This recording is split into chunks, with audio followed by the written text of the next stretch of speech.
Welcome.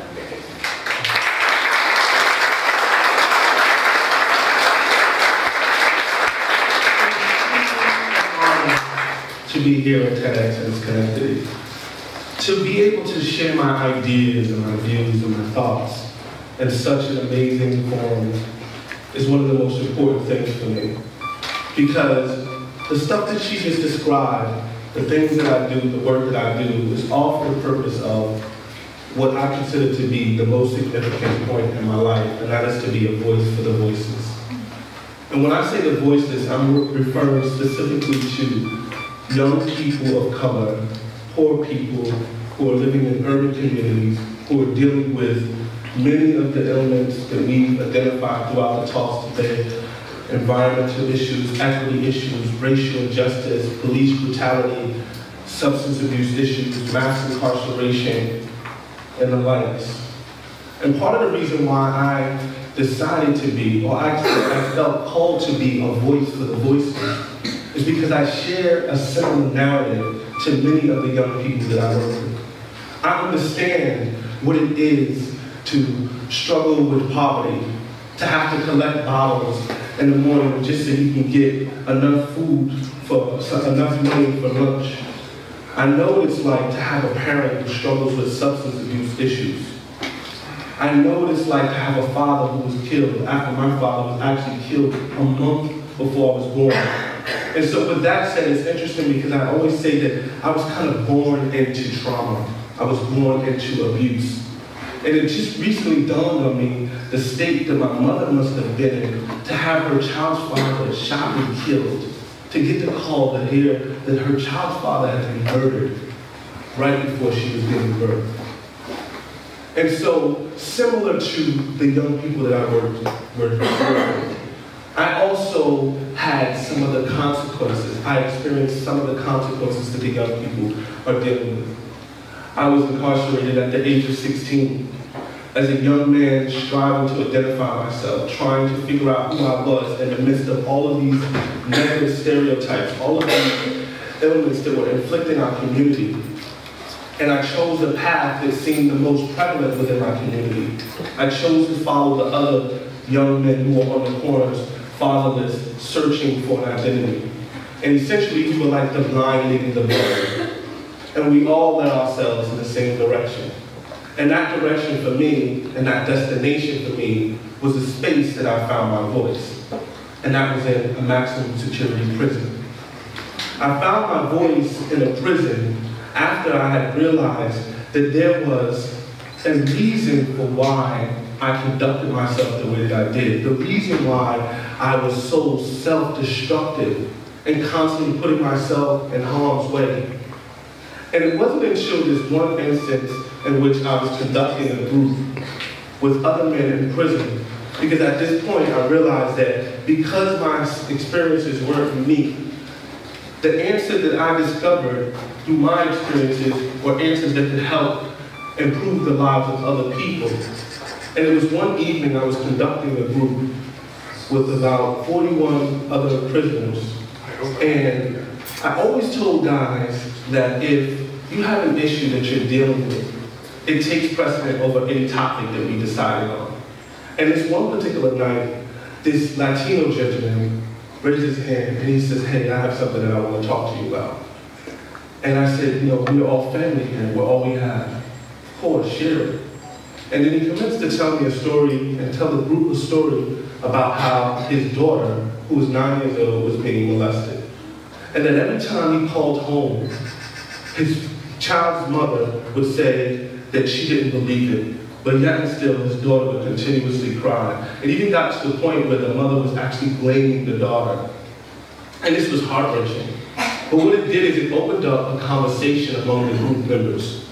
And it wasn't until this extremely large man who in the streets was named Truck, that was his street name. And he was a notorious stick-up kid in Boston. And he stood up and he said, I was a victim of sexual abuse. And then he started to talk about what that experience meant to him. And he said, I've never shared that information with anyone. And then, don't you know, out of that group of 41 men, I posed the question, who else had been a victim of childhood sexual abuse? And everyone raised their hand with the exception of one, including myself. And that's part of what I want to talk to you about today, is male victims of childhood sexual abuse, as it relates to my first exposure to the oppression that drove my passion, or that drives my passion to be the voice for the voiceless young people that I work with. Because one of the things that we don't think about, and when we talk about childhood sexual abuse, is the experience of young men. We really have a lot of research that looks at the experience of young women. And it's understandable, right? Because we want to take care of our little girls. You know, it's actually to the point where our young boys, a mom would never, ever, ever leave her daughter alone with a man. I don't care how close that man is to the family.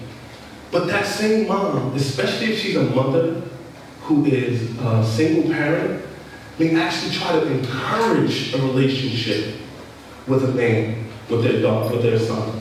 She may actually try to get that young boy into a program that can provide mentorship that has other men. You know, we've seen that in the Sandusky case in Penn State, where this man was a professional, he was a coach who ran a mentorship program. Parents sent their children, specifically their boys, to this man. We've seen that with the Catholic Church scandal, sexual scandal. And so we know now that 1 in 6 young men are under the age of 18 have been victims of childhood sexual abuse. And I was one of them. But what I did derive from this experience was this passion. This passion to always speak truth to power, this passion to be the voice for the voiceless. And most importantly, to try to empower those people who were suffering. And it was therapeutic for me. It gave me enough energy to do things when I didn't want to do them, to go above and beyond, to reach out to young people, to go to their homes. And it was also driven by an anger. It was actually driven by an anger, a rage against injustice. It was driven by a rage against oppression. And this rage was enough, it was very sufficient in providing me with the energy that I needed to move forward. But one thing happened. I realized that the rage and the anger was not enough. I realized that all of this anger and this rage was enough to push me to do this work with the young people and their families that I was working with. But at the same time, it came at the expense of my own healing process. Carl Jung talks about this concept of the wounded healer. Those people who've been affected by the same issues of the population that they're working with, or the people that they're working with. Us being the most significant and the ones who are capable of engaging them and helping them and supporting them the most. But I argue that sometimes it comes at the expense of our own healing process. It comes at the expense of really getting so engaged in this process of helping others that we fail to realize that there's still some healing that needs to take place within us. And so I asked the question, who is going to heal the wounded healer?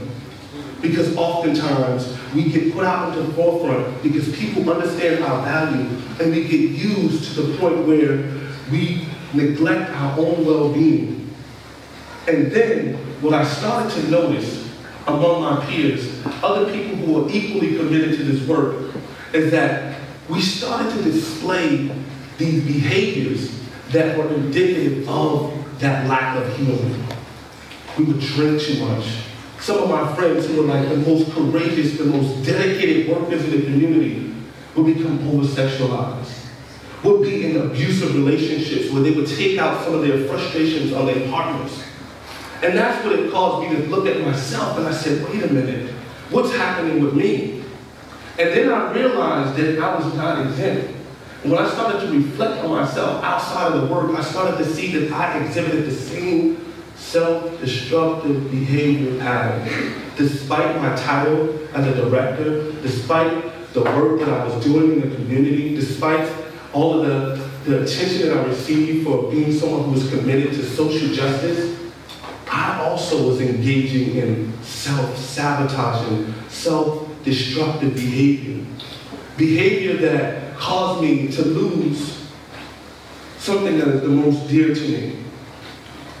It caused me to lose,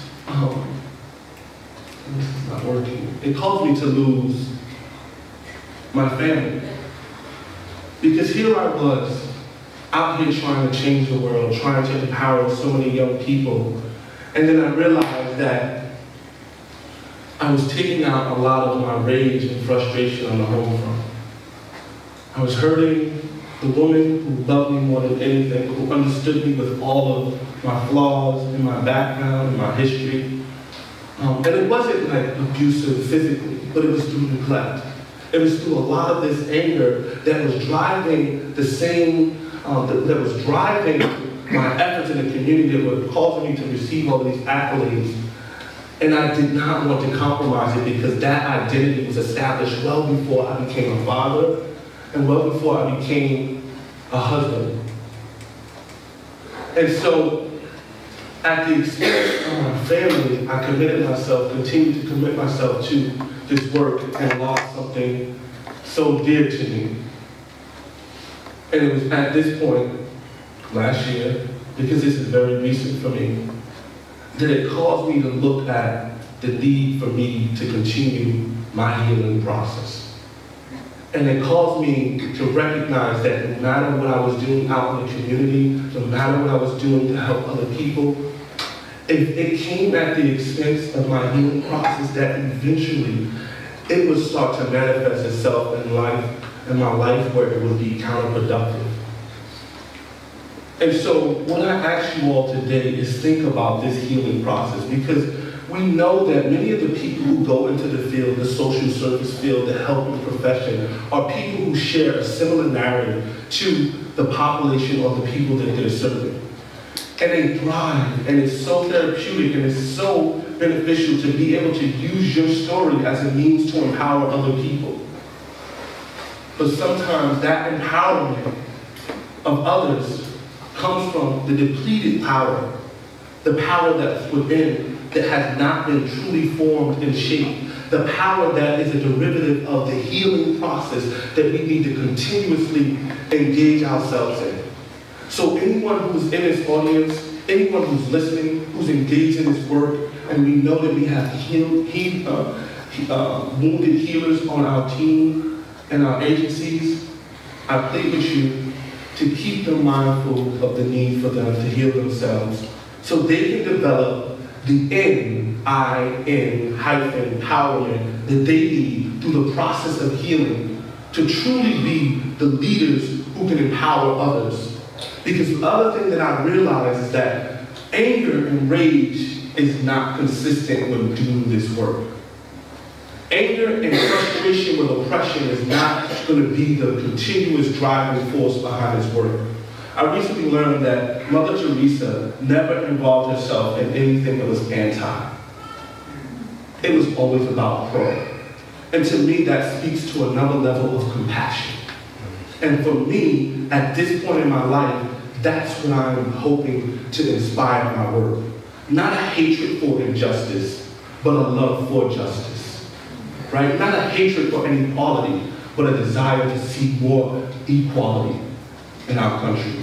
And so I'm hoping that I can continuously be driven by compassion and love and a desire to care and help others, as opposed to the anger that drove me so intensely in the past, that I can be empowered within, and then ultimately empower so many other people, in which that is, I believe, to be my calling. And so with that, I say thank you so much for this opportunity.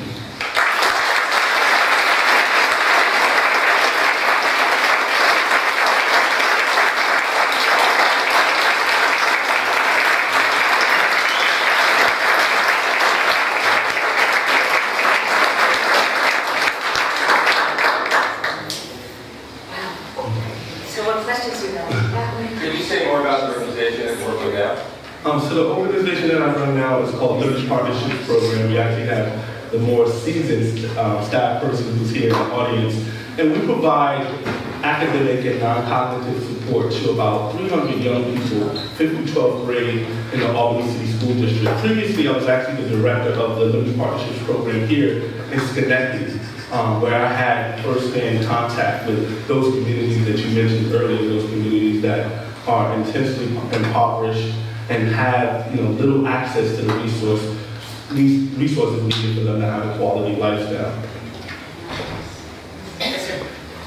It's been my experience, both personally and in my work, that quite often that anger and rage has no name. It's not understood why it's there. And the person angry and raging is doing so for reasons that they don't quite understand until someone points out to them or digs deep and finds out why it's there. Do you in your work try to do that in the people, in the children, and the young adults that you see? Absolutely. I think one of the things that's important, because anger can be useful initially, right? Because one of the things that a friend of mine said to me last night about childhood sexual abuse is that it robs you of your confidence before you even realize you have confidence. It steals your security, it steals your safety.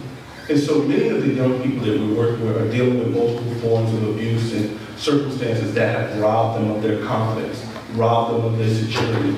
And so a big part of what we do is for the purpose of empowering them, giving them back their voice, while simultaneously engaging them in that healing process. So it's not just this rage that's being misplaced, it's learning how to harness this energy, this anger, through utilizing your voice for the positive construction of projects within your community, like we're doing in the summer. We're using youth-led participatory action research and hip-hop pedagogy to engage young people in local community organizing around issues that impact their community. But simultaneously, we're gearing up to make sure that we have clinical staff there to help them with that healing process. Yes, sir. It's a purely theoretical question. I'm curious to hear, you discovered at some point that you were self-destructive. And I'm wondering, had someone came up to you maybe a year before that, or 2 years before that, and pointed it out, would you be able to hear that? Would you be able to see it? Yes. Because I wanted someone to point it out. But at the same time, because these titles that I acquired, I mean, think about it. I came from a situation where I dropped out of school in the 8th grade, never went to high school. Got my GED in prison, went to college while I was in prison, and here I was getting a master's degree and I'm working on a doctorate, and people put me in the spotlight. So the last thing that I ever wanted to do was be exposed, so I hid a lot of it. And it started to manifest itself in ways that were self-destructive. But at the same time, I was hoping for someone to pull me to the side and say, Richard, I see your pain. I see that even though you're smiling publicly, you're hurting behind closed doors. I see that. And yes, I would have been receptive, and that's actually something that I strive to do with the staff that I work with. Because I know that the people who are the most effective in doing this work are people who share a similar narrative of abuse, of oppression. But at the same time, because of my personal experience, I know that I need to sometimes pull them to the side and say, hey, what's going on with you? How's your healing process? What are you doing to take care of yourself? And it's at those moments that I really feel empowered, because it's mindful, it's reminding me of what I need to continuously engage in, and also utilizing that experience to help someone. We got a question over here that I interrupted. So, coming from a background of trauma and anger and self-destructive everything, right? From very young. Recognizing that coming back up, that it hasn't gone away. How do you work through that? How have you moved forward? Like what, obviously, again, working through it is the process, but if you had to sum it up. I don't hide it. Right? You acknowledge it. I acknowledge it. And I talk channel about it. Yeah. I mean, I had already prepared like some really grand theoretical talk for tonight based on my doctoral research. But something inspired me to just come here and share my heart with everyone. Because I think that's the whole way. Right. And it doesn't. It's part of you. Absolutely. It has made you who you are, for better or worse, but you focus on the better. Right. And channel that. Absolutely. One more question. Yeah. And, this program sounds great. I love being part of it. You said that with all these titles, that's what kept you from, I guess, revealing your true self.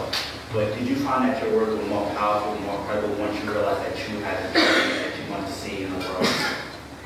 I didn't know. Oh, did your actions, did your words become more credible, more powerful when you realized that you had to be the change that you wanted to see in the world? Absolutely.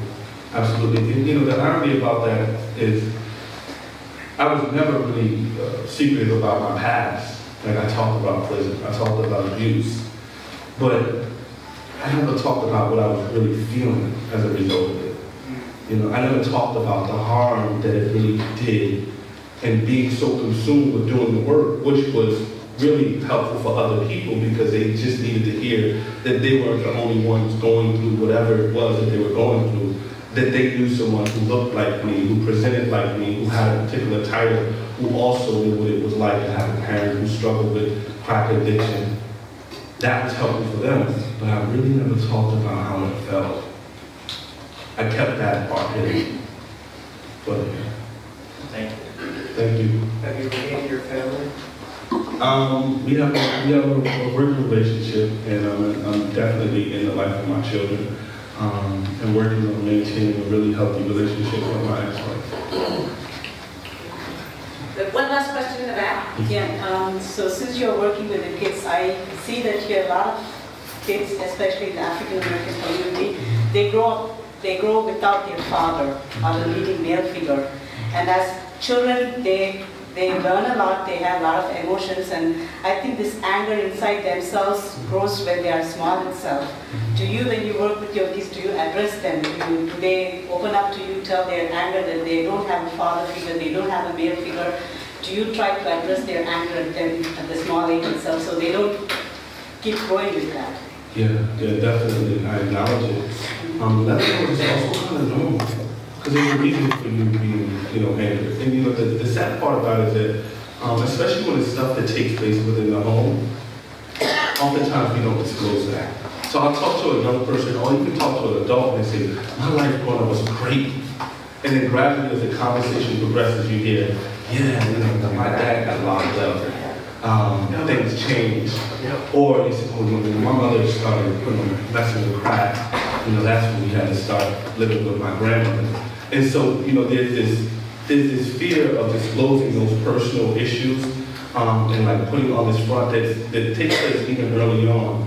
So I acknowledge all that and say that, hey, there's a reason for your anger, and there's also an opportunity for you to display this anger or use this anger in a constructive way that can not only benefit you, but benefit other people in the broader community. Thank you. More conversation.